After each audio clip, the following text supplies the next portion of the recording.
Sa kasalukuyan naghahanap tayo ng mga kainan. Ito nga tayo napadpad sa isang kainan. Tingnan natin kung gaano kasarap to ang ating kakainan. Nandito nga pala kami napadpad sa Jerich Restaurant. Japanese restaurant ata ito. Mayroon din Filipino food. Tulad nga nito, 149 lang, anli na. Paikutin ko nga muna ng papaikutin yung aking camera para makita natin kung ano yung natatago niyang ganda.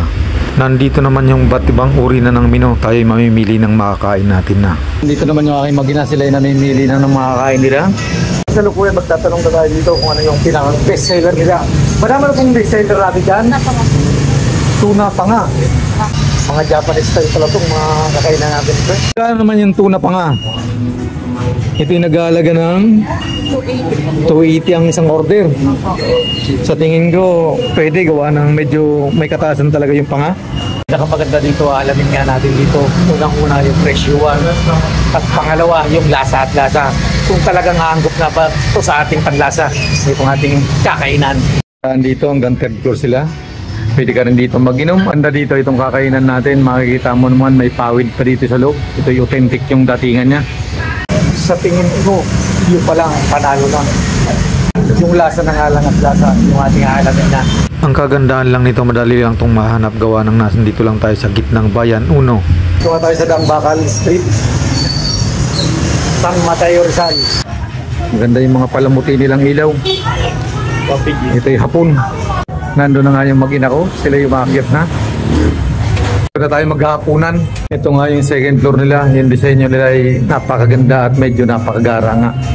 Dito na tayo kakain. Ang kagandahan dito, overlooking din siya.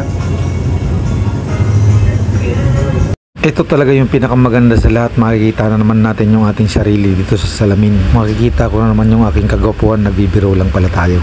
Nandito na nga yung mahal kong asawa. Kami naghahantay ng aming makakain na. Ganon din yung aking mga anak. Sila ay nakaupo na at trading ready na nga sila. Nandito rin yung aking bunso. Siya ay waiting na rin sa aming pagkain na. Patuloy-tuloy pa nga natin akyatin yung ibang bahagi nito para makita pa natin yung ibang kagandahan nga nito. Ito naman yung taas. Dito ata yung ginaganap yung inuman. Meron tayong bilyar dito. Maganda mag-bilyar dito.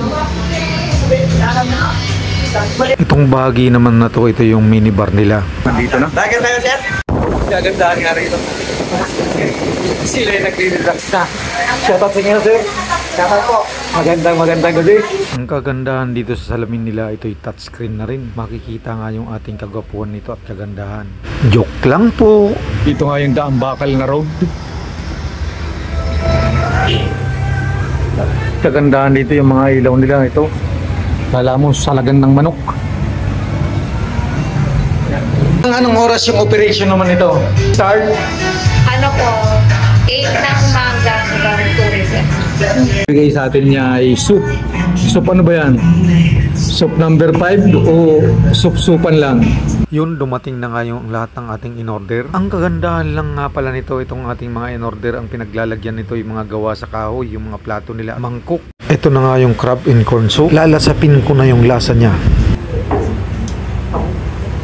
Lasang mais. At ganoon din yung alimasan, ganoon yung lasa niya. Ito na nga yung inasal nila. Huwag natin isaw-saw para malaman natin kung gaano nga kasarap yung lasa niya. May kasarapan, nanunot sa laman niya, yung linamnam niya talaga. Sira na naman diet natin ito. Kain na.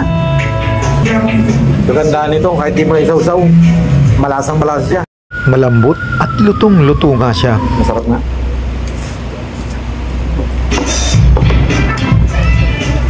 Para sa akin, hindi na mahalaga kung mahal man to umura. Ang importante sa akin, masarap siya. At nandun nga yung natatago niyang linamnam nga pala. Kaya ano pa, tara na, subukan nyo para malaman nyo kung gaano nga kasarap pala to. Nandito nga yung aking bunsuan, patuloy-tuloy na rin siyang kumakain. Sila yung nagpapatunay din sa lasa kung gaano nga kasarap nga pala yung aming kinakain na. Ganon din yung aking mahal na asawa, patuloy-tuloy na siyang kumakain. Tayo galit-galit muna. Huling kagat, nahanap na nga natin yung tunay na lasa at sarap niya. Sagad to the bones talaga yung lasa niya. Sinisimot ko nga talaga. Tama na. Kami ng isang order, nahihirapan yung bunsuan kung ubusin yung kinakain niya, nakalahati niya pa lang. Ito na nga yung pinakamaganda sa lahat, tayo magbabayad na. Ito na yung build out natin. Ang totally nating binayaran nito ay nag-aalagang 873. Ang masasabi ko lang dito sa ating kinainan, ito ay mura na, masarap pa. Yung mga nagsiserve dito, ang kagandahan nun, nakangiti sila. Kaya pinakamaganda doon, kakalooban natin sila ng tabot lang ng ating makakaya. Makakaya lang ng Mr. Peps. Ito man para sa inyo motor.